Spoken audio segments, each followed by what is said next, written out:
Mga katrops, welcome back ulit sa aking channel, Sports React PH. At ngayon nga ay pag-uusapan natin ang balitang hanggang ngayon nga po ay nag-i-struggle pa rin talaga si Buddy Hield sa Golden State Warriors. Pag-uusapan na rin nga natin dito sa ating panibagong video, ang balitang posible na nga po talaga na i-trade ng Los Angeles Lakers si Rui Hachimura.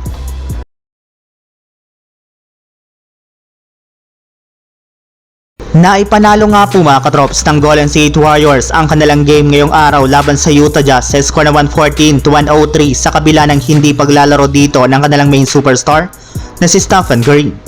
Dito nga po mga katrops ay pinangunahan sila ni Dennis Schroeder na nagtala dito ng 23 points, Brandon Podziemski na kumuha ng 20 points at si Andrew Wiggins na kumuha naman ng 19 points dito.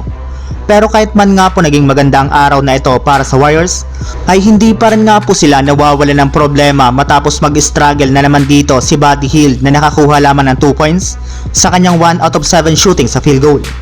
Yes, nahihirapan para naman nga po ito na makapagtala ng puntos, kaya may ilang mga fans na nga po nagsabi na kasalukuyan na nga pong kinakarma ngayon si Buddy Hield dahil sa pangmamaliit nga po nito noon sa Los Angeles Lakers. Kung inyo nga pong matatandaan mga katrops, mas pinili nga po ni Hield ang Warriors ng nagdaang off-season kesa sa Lakers kahit man interesado sa kanya, si Rob Pelinka.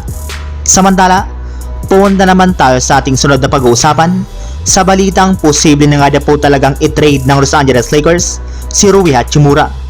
Ayon nga po mga katrops sa pinakahuling inilabas na balita ng NBA insider na si Michael Scotto, wala na nga pong plano ang Lakers na i-trade si Jared Vanderbilt ngayong season matapos maging maganda ang naging performance nga po nito sa kanilang mga nakalipas na laban. Bukod na rin nga po sa kanya ay wala na rin naman nga pong balak pang Lakers na i-trade si Dalton Knecht na nakapagtala pa lang ng 24 points at nakasama pa sa gagawing Rising Star Challenge sa darating na All-Star Weekend. Kaya imbis nga po na sina Jared Vanderbilt at Dalton Knecht ang kanilang i-trade, ay pinag-iisipan na nga po ng kanilang team na ipamigay na lang ngayon si Rui Hachimura na wala rin naman nga pong naiambag sa pagkatalo ng Lakers ngayong araw sa Philadelphia 76ers. Sa katunayan, base nga po sa kalalabas pa lang na balita, sinusubukan na nga po nila itong gamitin bilang trade asset para makuha si Miles Turner mula sa Indiana Pacers. Kagaya nga po ng napag-usapan natin mga katrops, gusto na rin naman nga po talaga ng Lakers na makakuha ng bagong sentro lalo pat nangihina nga po ng gusto ang kanilang team sa tuwing nawawala si Anthony Davis sa kanilang lineup. Kaya isang senyalis nga po ito na kailangan na nga po nilang gumawa ng trade sa lalong madaling panahon lalo pat 9 days na lamang nga po natitira ngayon sa trade deadline. So yun lang mga katrops, ang handog kong story ngayong araw.